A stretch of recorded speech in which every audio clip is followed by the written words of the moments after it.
Hey guys, today I'm going to be talking about how sealing jutsu work in the world of Naruto. I haven't really seen anyone else cover this topic, so I hope I can shed some light on it.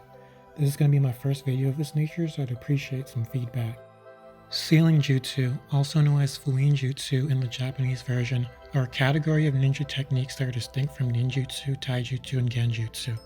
However, ninja likely have to be capable of performing ninjutsu to use sealing jutsu, as some techniques are classified under both categories. The first Naruto data book describes sealing jutsu as techniques that limit, annul, or stop the target from using a certain ability. Markings appear on a target's body and reveal the composition of the cursed seal or what it is you wish to seal. There are even and odd combinations based on the amount of symbols used, and each one has different effects. That last line makes reference to the fact that a seal's number can influence the effectiveness of the sealing jutsu itself. As an example, Naruto's 4-element seal uses the 8-trigram sealing style, which is actually composed of two 4-element seals. This causes the chakra of the tailed beast to merge with the Jinchuriki's chakra and allows Naruto to manipulate the Nine-Tails chakra. However, stacking an odd-numbered seal on an even-numbered seal lowers the effectiveness of the seal. This is why Naruto had trouble accessing the Nine-Tailed Fox's chakra during his training with Jiraiya after Orochimaru used the 5-pronged seal on him. Additionally, Killer Bee suggests that different seals have different levels of strength when he says that Naruto's 4-element seal is of higher quality than his iron armor seal. This should affect what things a sealing jutsu can seal and how easily a seal can be broken. The series later expands on its definition, with sealing jutsu being shown that they can be used on chakra, people, objects, ninjutsu, and other sealing jutsu. They can also be used to restrict movement and sever summoning contracts. A lot of barrier ninjutsu are also considered to be sealing jutsu, which makes sense since some of them are able to trap their targets inside of it.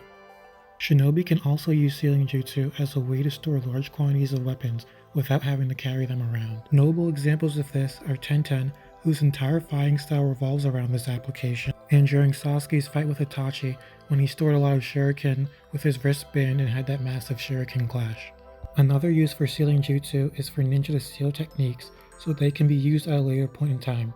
This occurs when Itachi seals Amaterasu and Sasuke in order to kill Obito, and when Madara sealed Izanagi in his own Sharingan so that it would activate even after his death.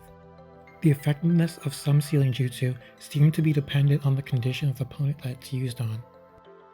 I think a good analogy is that basically this type of sealing jutsu works like Pokemon battles, in the sense that the success of the seal is dependent on the health of the opponent.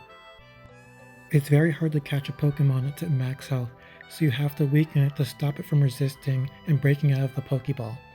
A similar principle seems to apply to some sealing jutsu. This is why, during the Fourth Great Ninja War, the reanimations had to be damaged and put into that state where their bodies were recovering before they could be sealed. An example of what happens when you try to seal an opponent that isn't sufficiently weakened occurs when the 5 Kage try to seal Madara, and when Gaara and Chukaku try to steal Madara. As you can see, Madara breaks out of it easily on both occasions. Additionally, some sealing jutsu's effectiveness is dependent on how strong the user is relative to their opponent. A prominent example of this is with the Reaper Death Seal. Hiruzen was unable to take Orochimaru's soul because Orochimaru was stronger than him, so he had to suffice with taking Orochimaru's arms. And Minato was unable to seal the full Nine-Tails away because his chakra was too powerful, so he split it in half and sealed the yin half in himself and the yang half in Naruto.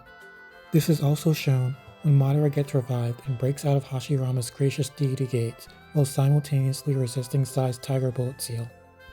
This can be attributed to Madara getting stronger from being revived, as Hashirama notes that Madara is regaining his former strength. Sealing jutsu can be undone with a generic release technique, although the effectiveness of the release is probably dependent on the quality of the sealing jutsu that it's used on. Some sealing jutsu have specific release counterparts, such as the 5-pronged seal release and the Hanyo mask that releases the Reaper Death Seal. And that's about it. If I missed anything, feel free to let me know down in the comment section. I'd also appreciate it if you liked and subscribed. I'm really trying to grow my YouTube channel. Thanks and have a nice day. Soroga out.